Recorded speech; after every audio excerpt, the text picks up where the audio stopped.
December 22வது நாள் வரலாற்று நிகழ்வுகள். புகைப்படம் மூலம் முதலாக 323 புரூசியா என்ற சிறுகோள் கண்டுபிடிக்கப்பட்டது 1891. மலேசிய இலங்கை தமிழரால் வாங்கப்பட்ட யாழ்ப்பாணம் என்ற விமானம் பிரித்தானிய வான்படைக்கு அன்பளிப்பு செய்யப்பட்டது 1915. சாஃப்ருதீன் பிரவினைகரா மேற்கு சுமாத்திராவில் இந்தோனேசிய குடியரசின் இடைக்கால அரசை அறிவித்தார் 1948. லக்கோனியா என்ற டச்சு கப்பல் போர்த்துக்கலில் மதீராவில் மூழ்கியதில் 128 பேர் உயிரிழந்தனர் 1963.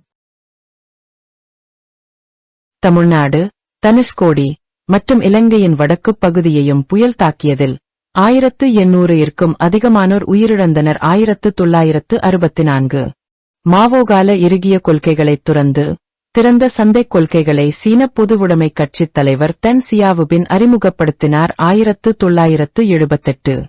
உருமேனியாவின் கம்யூனிச அரசுத் தலைவர் நிக்கோலாய் செய்செஸ்குவின் ஆட்சி கவிழ்க்கப்பட்டது. இயோன் எலியஸுக்கு ஆட்சியைக் கைப்பற்றினார். கிழக்கு செருமனியையும் மேற்கு செருமனியையும் பெர்லினில் பிரித்த பிராண்டன்போர்க் வாயில் 30 ஆண்டுகளின் பின்னர் திறந்து விடப்பட்டது 1989.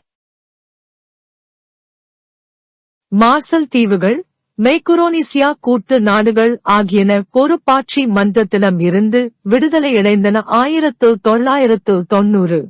வடக்கு கூட்டணியின் தலைவர் புர்கானுத்தீன் ரப்பானி ஆப்கானித்தானின் ஆட்சியை ஹமித் கர்சாய் தலைமையிலான இடைக்கால அரசிடம் கையளித்தார் 2001.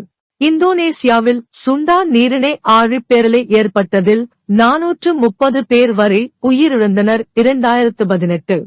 லக்னோவில் இந்தியாவின் முதல் கூரை சூரிய மின்சக்திக்கான பியர் டு பியர் வர்த்தக திட்டத்தை உத்தரப்பிரதேசம் தொடங்கியது 2020.